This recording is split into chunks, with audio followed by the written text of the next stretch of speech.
बिस्मिल्लाहिर्रहमानिर्रहीम। आज हम डिस्कस करेंगे मैकेनिक्स। हमारे पास इसका लेक्चर 1 है। हम डिस्कस करेंगे चैप्टर नंबर 14 क्यू के गोरी की बुक से। हमारे पास जो इसका चैप्टर नंबर 14 का जो टॉपिक है वो है इम्पल्सिव मोशन। इम्पल्सिव मोशन ऐसी है जो किसी दो चीज़ों के आपस में टकराने से या धमाके की सूरत में जो मोशन बनती है उसको हम कहते हैं इम्पल्सिव मोशन। हमारे पास जो पहला इसकी डेफिनेशन है वो है इम्पल्सिव ऑफ अ फोर्स। हम इम्पल्सिव को यहाँ आई से डिनोट करेंगे। इम्पल्सिव ये भी एक फ़ोर्स है। ये हमारे पास मल्टीप्लिकेशन है फोर्स इन टू टाइम की, यानी इम्पल्सिव हमारे पास होगा मल्टीप्लिकेशन फोर्स एंड टाइम। अगर आप देखें तो हमारे पास जो second Newton law of motion है वो है F is equal to m a. हमारे पास जो फर्स्ट इक्वेशन ऑफ मोशन है वो है V is equal to u plus a T.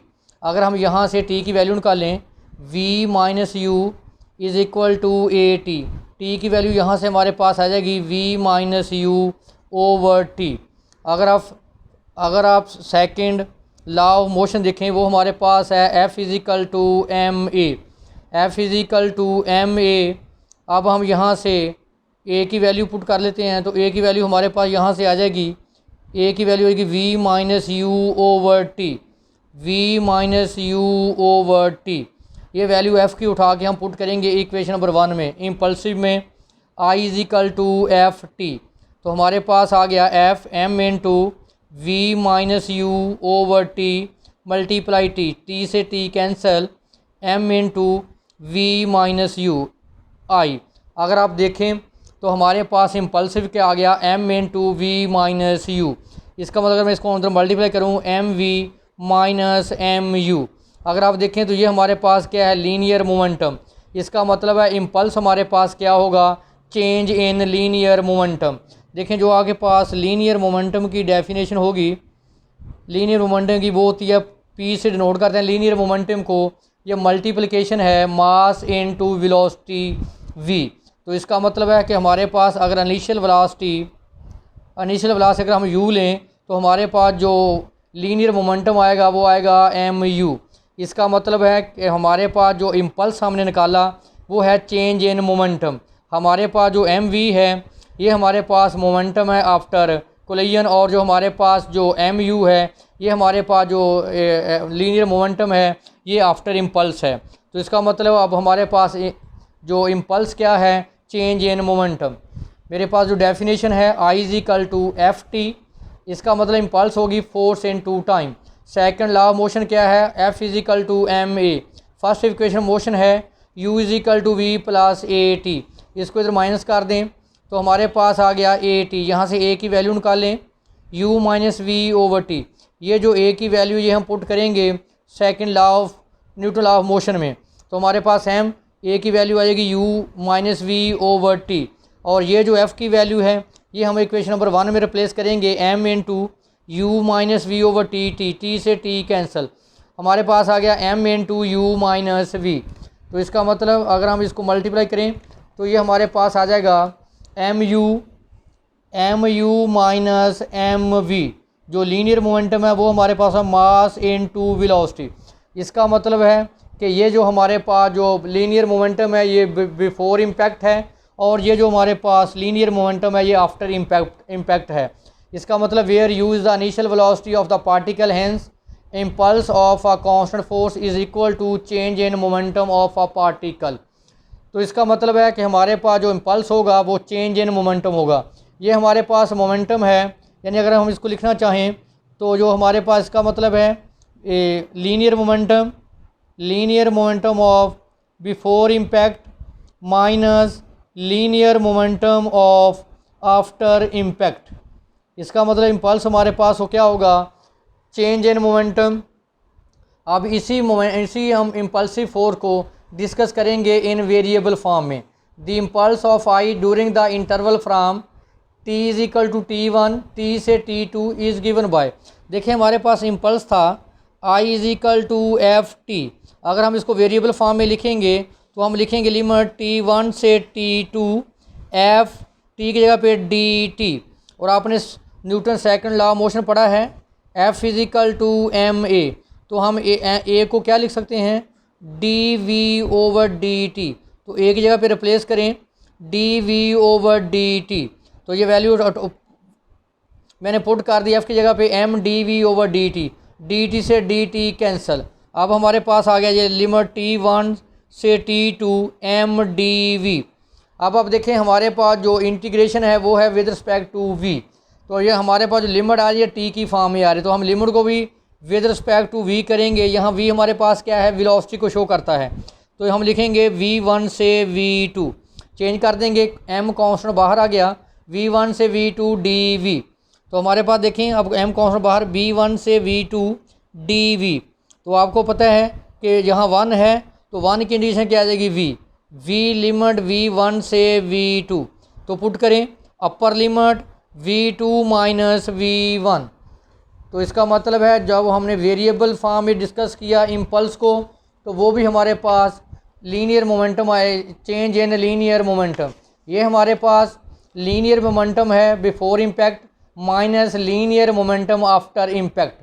जो हमारे पास इम्पल्स का जो फार्मूला बनेगा चेंज इन मोमेंटम में, वो बनेगा आपके पास linear momentum before impact minus linear momentum after impact. इसका मतलब I is equal to mv2 minus mv1। आगे हमारे पास डेफिनेशन है लीनियर मोमेंटम। लीनियर मोमेंटम को हम p से डिनोट करते हैं, यह m ये मल्टीप्लिकेशन है मास इनटू वेलोसिटी। m हमारे पास यहाँ मास है और v हमारे पास यहाँ वेलोसिटी है, तो लीनियर मोमेंटम होगा mv। मैंने लिखा है the product of mass and velocity is called momentum, it is denoted by p is equal to mv। आगे हमारे पास एक नोट है कि momentum depends upon a mass and velocity. आपके पास सेकंड लॉ ऑफ मोशन है F is equal to m a. तो एम ए की जगह पे हम लिख सकते हैं d v over d t. तो ये आ जाएगा d v over d t. तो इसको हम लिख सकते हैं d over d t m v. यहाँ देखें एम कांस्टेंट बाहर आ जाएगा, दोबारा हम उसको लिख देंगे d v over d t. अभी आपने डिस्कस किया है जो लीनियर मोमेंटम है वो क्या है, एम वी। तो इसका मतलब ये आ जाएगा F is equal to derivative with respect to t function of p, F is equal to d p over d t. इसका मतलब है यहाँ से ये साबित हुआ कि अगर आप लीनियर मोमेंटम का रेट ऑफ चेंज लें विद रिस्पेक्ट टू टाइम, तो हमारे पास हमेशा किसके बराबर होगा, फोर्स F के। ये हम मुख्तलिफ थ्योरम्स में मुख्तलिफ जगह पे ये हम इक्वेशन यूज़ करेंगे। तो इसका मतलब F हमारे पास क्या आ गया, rate of change in momentum with respect to time. आगे हमारे पास है थ्योरम है, डेफिनेशन है principle of conservation of motion. Theorem हमारे पास है the momentum of a particle moving under the influence of no force is constant throughout the motion. कहता है कि अगर आपके पास फोर्स एक्ट ना करे, यानी फोर्स आपके पास क्या हो, एब्सेंस हो, यानी एब्सेंट हो, फोर्स आपके पास क्या हो, ज़ीरो हो, जो आपके पास लीनियर मोमेंटम होगा वो थ्रू आउट मोशन क्या रहेगा, कांस्टेंट। तो देखें आपको पता है कि आपके पास जो लीनियर मोमेंटम की डेफिनेशन है p is equal to m a है, और आपके पास जो second Newton law of motion है F is equal to m a है। तो हम क्या करेंगे, इक्वेशन 1 को डिफरेंशिएट करेंगे विद रिस्पेक्ट टू टाइम। तो d p over d t, m constant है, d v over d t, जिसको हम लिख सकते हैं d p over d t. अगर आप देखें m d v over d t हमारे पास क्या है, a d p over d t, ये हमारे पास एम ए किसके बराबर होता है, एफ़ के, f is equal to m a. तो एम ए की जगह पे हम क्या पुट कर देंगे, एफ़। अब हमें गिवन क्या है कि जो हमारे पास फोर्स है वो क्या है, ज़ीरो है। In the absence of external force F is equal to zero. हमने इक्वेशन फाइंड की d p over d t is equal to F. तो F हमारे पास क्या है, ज़ीरो। F को ज़ीरो वैल्यू दें तो हमारे पास d p over d t किसके बराबर आ जाएगा, ज़ीरो के। देखें d p over d t हमारे पास F के इक्वल है, F हमें क्या है, ज़ीरो। तो d p over d t is equal to zero. तो d p zero into d t, इसको इंटीग्रेट करें तो ये आ जाएगा P और ज़ीरो की इंटीग्रेशन कांस्टेंट। तो इसका मतलब P किसको शो करता है, लीनियर मोमेंटम को, जिसको हम लिख सकते हैं m v is equal to c. देखें जब आपके पास फोर्स क्या होगी, ज़ीरो होगी, तो आपके पास जो लीनियर मोमेंटम है वो क्या होगा, कांस्टेंट। इसका मतलब है कि जो लीनियर मोमेंटम है वो थ्रू आउट मोशन हमेशा क्या रहेगा, कांस्टेंट, जब उसमें जो फोर्स है वो क्या होगी, ज़ीरो। हमारे पास एक एग्जांपल है, a force 25 newton act from for 2 second in the direction of motion on a body of mass 10 kg travelling with the velocity of 5 metre per second, calculate impulse and velocity. तो आपको पता है कि आपके पास जो impulse था वो था चेंज इन मोमेंटम, यानी m u minus m v, और इम्पल्स का एक फार्मूला आपके पास था एफ टी, क्योंकि इम्पल्स की जो बेसिक डेफिनेशन है वो मल्टीप्लिकेशन है फोर्स इनटू टाइम। तो हमारे पास देखें फोर्स गिवन है, टाइम गिवन है, वेट गिवन है, और उसकी initial velocity 5 metre per second given है। तो हमारे पास इम्पल्स का फार्मूला क्या है, I is equal to F T. अब देखें एफ हमारे पास क्या 25, टी हमारे पास क्या है 2, तो हमारे पास जो इम्पल्स आ गई वो क्या आ गई, न्यूटन पर सेकंड। यूनिट लिखने का तरीका नोट कर लें, क्योंकि फोर्स क्या होती है न्यूटन, टाइम क्या होता है सेकंड, तो इसको लिखेंगे न्यूटन पर सेकंड। आगे हमारे पास इम्पल्स है, क्योंकि हमने फाइंड करनी है वेलोसिटी, फाइनल वेलोसिटी वी मैंने फाइंड करनी है, इनिशियल वेलोसिटी गिवन है हमारे पास। इम्पल्स हमने अभी निकाला 50 यहाँ पुट करेंगे। मास का हमारे पास क्या है, मास 10 है, वेलोसिटी वी हमने फाइंड करनी है, इनिशियल वेलोसिटी आपके पास क्या है 5।